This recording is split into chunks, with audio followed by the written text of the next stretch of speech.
Group 7 checking in. Welcome in, everybody. My name is Dustin Wilson. This is our final presentation for Foundations of Public Health, and we will be covering a topic that is near and dear to me, a topic that I personally suffer from, and a topic that our group has decided we are very passionate about. So I look very much forward to giving this presentation that we have worked very hard to prepare. Let's get right into it. Mental health. What is it? Neurodivergence. Is that a 5-syllable word?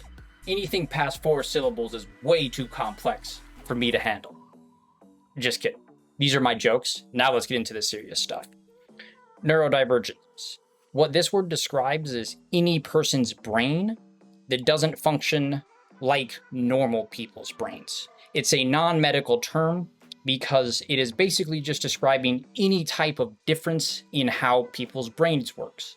And this doesn't even necessarily apply to mental health problems or diagnoses in a traditional medical. Let's go back in time a little bit. Do you guys remember the pandemic?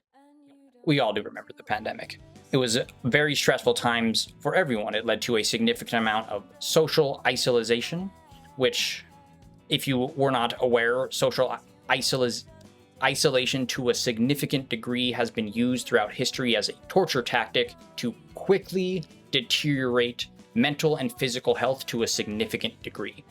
We did not, most people during the pandemic did not experience that degree of a situation, but we were introduced to extreme degrees of social isolation.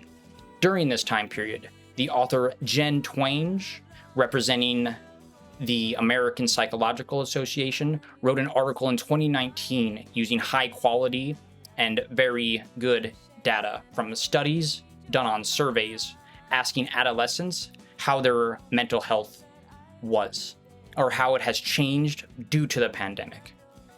And then in the past, so she asked them during that year, in the past year, have you experienced depression or symptoms of depression? And there was a 52% increase versus the last year, the year prior to that study. So if 100 people experienced some form of depression or some form of mental health abnormality during 2018, then 152 people, 52% increase, experienced it the next year. That is a significant increase and a very large problem. I hope no one else experienced mental health problems during the pandemic, but a lot of us saw online, on the news, significant information about mental health. So let's go deeper.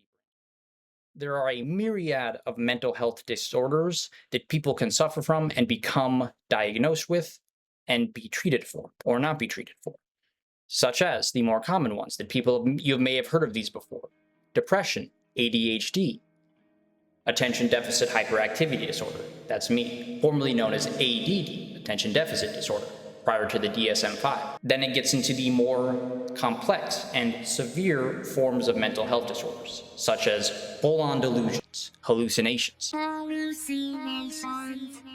paranoia, delusions of grandeur, flight sensations where you want to leave the country immediately. This is schizophrenia.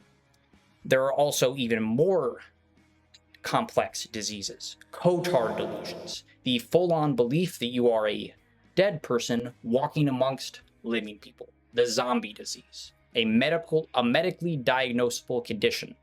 All of these conditions can be suffered by anyone. Some people don't get treatment for them. They don't have access to it necessarily. They don't know it's a disease. In their culture, for example, it might not be a disease at all. They could become a spiritual advisor in Eastern cultures for those with schizophrenia and not be shunned by mass society, such as schizophrenics in Western cultures. It's strange how people look at things differently in different parts of the world. However, during the pandemic, there was a significant rise in mental health problems that people didn't have before, and then also exposure to more information regarding. I didn't cut this pre-video warm-up breaths part out because I thought y'all might find it funny.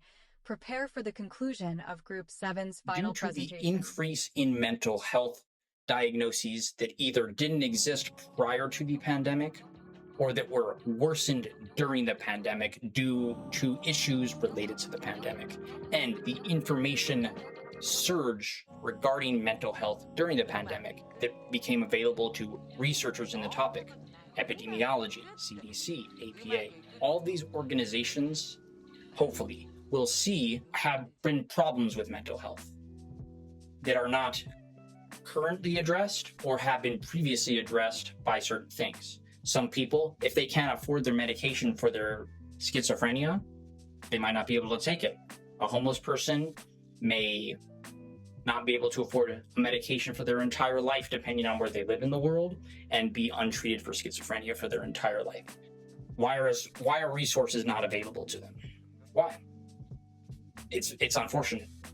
There are non-drug treatments that can be effective for mental health disorders. There are some mental health disorders that can't be treated by medications due to their severity, or just due to the nature of their brain.